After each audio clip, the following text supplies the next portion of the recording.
Hallo und herzlich willkommen zurück zu einem neuen Flife Universe Video. Heute geht es um Blessing of the Goddess und Blessing of the Demon.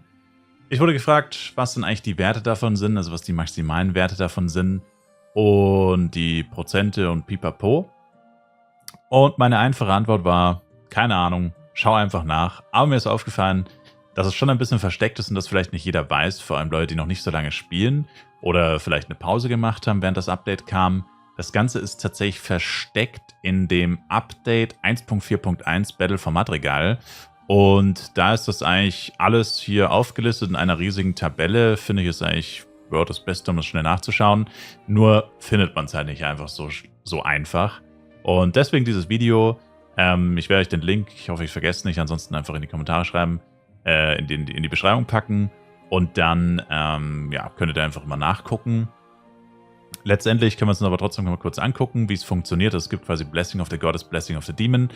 Kurz der Unterschied. Blessing of the Goddess ist Cash-Up only, kostet 100 F-Coin und hat grundsätzlich die Vorteile, man kann nicht leer ausgehen, es kommt immer ein Wert und die mittelmäßigen Werte, also die Höchstwerte sind schlechter als bei Blessing of the Demon, aber dafür ist es halt mit relativ wenigen Blessing of the Goddess, also in der Anzahl her, möglich, 2 mittelmäßige Stats oder 2 gute Stats, die für einen selber halt gut sind, zu bekommen.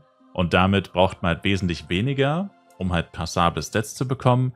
Dafür, wie gesagt, die höchstmöglichen Stats sind dafür schlechter.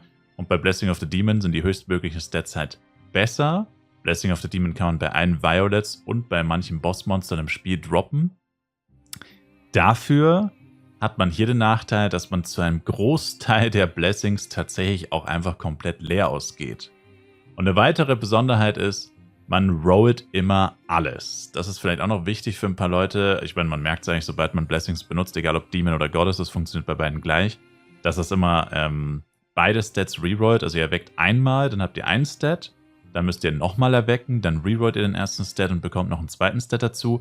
Und ab da rerollt ihr immer beide Stats. Das ist auch etwas, was viele Leute stark kritisieren. Also ich denke, da könnte in der Zukunft vielleicht auch nochmal ein Feature kommen, wo man das dann tatsächlich irgendwie locken kann oder so.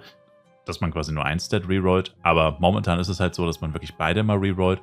Und das ist ein großes Problem, weil dadurch wird es halt noch schwieriger, immer Stats zu bekommen, die man auch will, weil wenn man einen guten Stat bekommt, den man haben will und der andere ist aber nicht gut oder den will man nicht haben, hat man immer den Zwiespalt, reroll ich jetzt oder reroll ich nicht, weil eigentlich ist der eine Stat gut, aber der andere ist entweder gar nichts oder schlecht und dann ist immer so eine Sache. Auf jeden Fall. Blessing of the Goddess. Wir haben hier, ja, die Werte sind natürlich nicht also nicht so einfach zu verallgemeinern, weil sie aus verschiedenen Zusammensetzungen sind. Stats halt Höchstwert +4, Crit-Chance und Crit-Rate ist höchste +2 bei Blessing of the Goddess. Speed ist das höchste 2, Attack Speed ist das höchste 2, Cast Speed ist das höchste 2, Defense Attack sind 14 Defense, 17 Attack, HP sind 37, MP sind 37, FP sind 37, Magic Def ist auch 14, Parry 2%, Melee Block und Range Block 2%, PvE Damage und PvE Resist, das sind Flat-Werte, 25. Fangt damit an, was ihr wollt. Und die Wahrscheinlichkeiten stehen auch immer dabei. Auch hier ist es unterschiedlich. Manche Werte gibt es halt nur zweimal. Das ist dann eine 90-10-Verteilung. Und die anderen Werte sind 60, 25, 10, 5, wenn es es viermal gibt. Immer der Höchstwert halt am unwahrscheinlichsten. Also man sieht schon, bei Blessing of the Goddess 1 oder der schlechteste Wert ist immer das Minimum. Das kriegt man immer. Also das heißt, wenn man hier STR rollt oder Crit Chance, man kriegt immer mindestens das Schlechteste, also 0,5 oder 1 oder whatever. Und das ist eben der große Unterschied. Und wenn wir dann zu Blessing of the Demon gehen, dann sehen wir, es gibt mehr Werte, höhere Werte, also zum Beispiel bei den Stats sind es 5, also 0 bis 5 besser gesagt. Crit Chance 0 bis 2,5, Crit Damage 0 bis 2,5, Speed 0 bis 3. Attack Speed 0 bis 3, Cast Speed 0 bis 3, bei Defense geht es bis 18, Attack 21, HP 46, MP-FP genauso, Magic Def auch 18, dann die Prozente hier auch wieder 3% jeweils statt 2%, bei Parry, Melee Block und Range Block und PvE Damage und PvE Damage Resist sind 30 wieder als Flat-Wert. Und hier ist jetzt aber eben der große Unterschied, wir haben 5 Werte, weil Entschuldigung, wir haben sogar 6 Werte. Wir haben den 5. als Höchstwert und wir haben den Nuller-Wert dazu bekommen. Das sind sogar 6 Werte, wobei 0 halt natürlich nichts ist. Bei anderen Stats sind es dann 4. Von 2 auf 4 und von 4 auf 6, wobei halt 0 kein richtiger Wert ist, aber das kann man halt trotzdem rollen. Und dieser Nuller-Wert, der jetzt überall dazu gekommen ist, der hat halt eine 80% Chance. Das heißt, wenn man PvE Damage Resist rollt zu einer Wahrscheinlichkeit von 5%, hat man davon wieder eine 80% Wahrscheinlichkeit, dass es 0 ist. Und so ist es bei jedem Wert, also 80% ist immer nichts. Und das ist die Schwierigkeit bei Blessing of the Demon, deswegen ist das so grundsätzlich, denkt man sich, ja, Blessing of the Demon kostet nur 250k, ein Blessing of Goddess kostet 100 F-Coin, das sind 15 Mio oder whatever, also nehme ich natürlich Blessing of the Demon. Und grundsätzlich ist das natürlich schon so richtig, der Gedankengang, dass das natürlich irgendwie günstiger ist, aber man muss halt immer bedenken, man rerollt immer beide Werte. Damit hat man eine hohe Wahrscheinlichkeit, dass einer der beiden Werte 0 ist, weil man zu 80% immer 0 bekommt. Also in dem Fall sind es dann halt 2 mal 80%.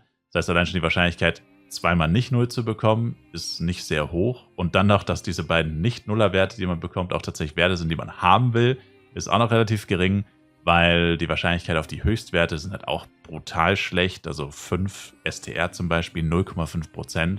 Also das sind alles so Sachen, die hier mit reinfließen und wie sich diese beiden Items eben unterscheiden. Also wer schnell Ergebnisse will und halt keine Lust hat, leer auszugehen und keine Lust hat, da tausende Rerolls zu machen, der ist wahrscheinlich besser bedient tatsächlich mit Blessing of the Goddess. Und jemand, der halt wirklich die maximalen Werte haben will, der wird halt zu Blessing of the Demon greifen müssen. Allerdings halt, wie gesagt, zum Vergleich 0,5% Chance auf 5 STR. Und bei Blessing of the Goddess ist es zum Beispiel eine 5% Chance auf 4 STR, was hier 1,5 ist. Ja, also der Höchstwert jeweils ist schon extrem anders. Und selbst den gleichen Stat zu bekommen, ist bei Blessing of the Demon schon wesentlich unwahrscheinlicher. Also das ist halt so der Hintergrund. Genau. Und ja, das sind einfach so die Werte. Wie gesagt, könnt ihr euch hier mal angucken. Ja, ist halt nicht so schön auf der Website, sondern in diesem Update-Post mehr oder weniger verpackt. Aber das waren so die grundlegenden Infos eigentlich zu Blessing of the Goddess und Blessing of the Demon. Ich persönlich würde euch grundsätzlich gar nicht mal dazu raten, so viel Geld dafür auszugeben, weil was man auch noch bedenken muss, ist, man kann Items nicht mehr handeln, wenn man einmal gebläst hat. Und nicht nur das, wenn ihr Blessing of the Demon benutzt, das ist auch noch so ein kleiner Hinterhalt fast schon. Wenn ihr ein Blessing of the Demon benutzt, könnt ihr das nicht einfach wieder entfernen, sondern müsst mit einem Blessing of the Goddess drüber rollen und könnt es dann erst entfernen. Das heißt, grundsätzlich hat man so das Gefühl, okay, ich töte jetzt einen Violet, drop ein paar Blessing of the Demon, roll einfach ein bisschen und Hauptsache, da kommt einfach irgendwas für mich halbwegs Usefules, zum Beispiel 0,5 Crit Chance oder so, ist mir egal, ey, ist cool, nehme ich. Dann habt ihr das Problem, dass das Item, was ihr gebläst habt, also das Cash-Up-Item, also Fashion-Item, was ihr gebläst habt, könnt ihr dann nicht mehr tauschen und braucht dann ein Blessing of the Goddess, 100 F-Coin, müsst drüber rollen und erst das Blessing of the Goddess könnt ihr entfernen. Bei Items, die von Blessing of the Demon gebläst wurden, können nicht gehandelt werden und können auch nicht entfernt werden. Und Blessing of the Goddess kann nur nicht gehandelt werden, kann aber jederzeit entfernt werden, vollkommen kostenfrei. Und das ist auch nochmal so ein Unterschied. Ist jetzt vielleicht für die meisten Leute nicht so relevant, aber für Free-to-Play-Spieler und für neue Spieler könnte das relevant sein, dass man dadurch aus Versehen sein ganzes CS an sich bindet. Und dann kriegt man vielleicht neues oder besseres CS und kann dann sein altes Zeug nicht verkaufen, weil man erstmal für alles 100 F-Coin ausgeben muss. Das ist halt auch noch so ein kleiner Hintergrund, der vielleicht nicht unwichtig ist. Und grundsätzlich ist es halt, ja, großes Glücksspiel. Also man kann da halt viel Glück haben, man kann extrem viel Pech haben, wie immer. Der Unterschied ist halt aber hier, der Wert des Equipments nimmt nicht zu. Natürlich für mich jetzt, wenn ich zum Beispiel bei 95% Cast bin und ich brauche unbedingt irgendwo 5% Cast her und der leichteste oder simpelste Weg für mich wäre vielleicht über Blessings zu gehen, dann kann ich das natürlich für mich machen, keine Frage. Man muss aber bedenken, jede Penya, jede F-Coin, die ich da rein investiere, die sind für immer verloren, weil sobald besseres CS released wird oder sobald besseres Equipment released wird und ich diese 5% Cast-Time dann nicht mehr brauche, ab da ist mein gesamtes Geld, was ich da rein investiert habe, quasi weg und bringt mir nichts mehr und ein Verkauf ist nicht möglich und eine Übertragung auch nicht. Und das ist halt auch noch so etwas, wovon ich halt persönlich, vor allem Leute, die nicht in Geld schwimmen, eher abraten würde. Also ich würde es wirklich nur dann machen, wenn ihr keinen anderen Weg seht, diese Stats zu bekommen. Ansonsten würde ich persönlich dann nicht rein apen, wie man so schön sagt. Genau. Aber ja, das war es eigentlich auch schon. Ich sage danke euch vielmals fürs Zuschauen. Wir sehen uns hoffentlich im nächsten Flive Universe Video oder auch im Stream wieder. Twitch-Link in der Videobeschreibung für tägliche Flive Livestreams. Macht's gut rein und ciao, ciao.